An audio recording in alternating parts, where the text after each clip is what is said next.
নমস্কার, আমি লিপি সাহা। হ্যালো এভরিওয়ান, কী অবস্থা, কেমন আছেন সবাই? আশা করছি খুব ভালো আছেন সবাই। আমরাও ভালো আছি আপনাদের আশীর্বাদে, ঈশ্বরের কৃপায়। তো নতুন একটা দিন, নতুন একটা সকাল আপনাদেরকে সাথে নিয়েই আরেকটা নতুন ভিডিও শুরু করলাম। তো এখন হচ্ছে সোমবারের সকাল, আর আগের দিন কিন্তু রবিবারের রাত্রে ছিল হচ্ছে গ্রহণ। আর গ্রহণে আমরা কি করি সেটা আজকের ভিডিওতে অবশ্যই আপনাদের সাথে শেয়ার করব। আর যারা দেখছেন অবশ্যই যদি আপনারা নিয়মটা পালন করে থাকেন অবশ্যই আমাকে কমেন্টে জানাবেন যে আপনারাও কিভাবে পালন করে থাকেন। তো সকালবেলা ঘুম থেকে উঠেই আমার প্রথম কাজ থাকে স্বপ্নিলকে রেডি করে স্কুলে পাঠিয়ে দেয়া। তো যথারীতি সে কাজটা আমার হয়ে গেছে। তারপরে ক্যামেরাটা অন করেছি, ভাবলাম ভিডিওটা এখান থেকেই শুরু করি। তো রান্নাঘরে যে একটু থালা বাসনগুলো থাকে সেগুলো আমি বেশিরভাগ সময় রাত্রে ধুয়ে রাখার চেষ্টা করি, কারণ এগুলো যদি রান্নাঘরে থাকে তাহলে তেলা পোকা নানা রকম পোকামাকড়ের কিন্তু মানে আধিক্যটা বেড়ে যায়। যদি এগুলো থাকে তাহলে মনে করেন যে ওদের তো একটা ভীষণ একটা পার্টি হয় রাত্রে। তো সেটা আমি চাই না কখনোই যে আমার রান্নাঘরটা এতটা নোংরা হোক।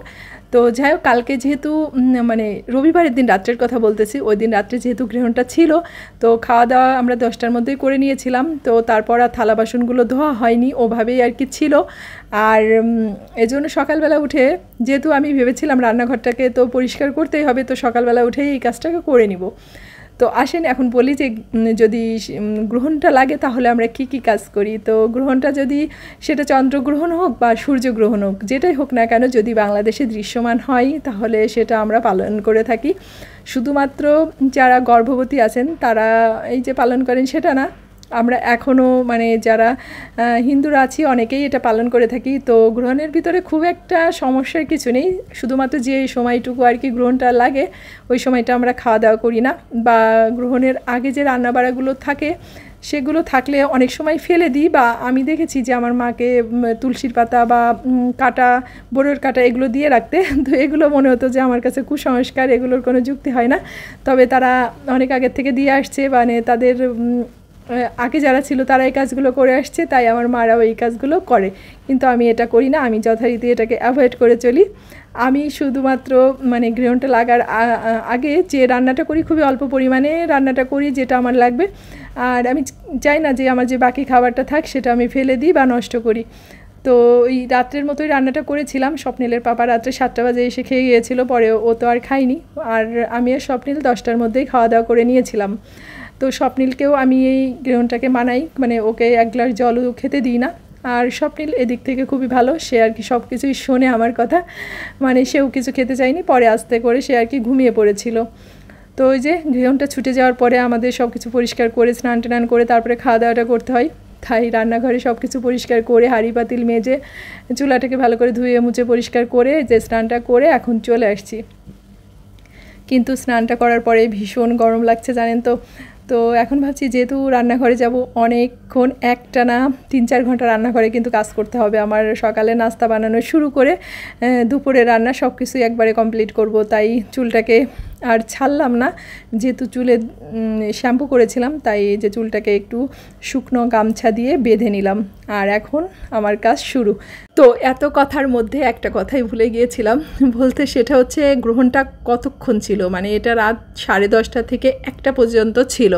তো যেহেতু 10টার মধ্যে আমাদের খাওয়া দাওয়াটা হয়ে গিয়েছিল তাই রাত্রে আর খাওয়া দাওয়ার কোনো ঝামেলা ছিল না। আর এ কারণে এটা হচ্ছে পরের দিন সকালবেলা।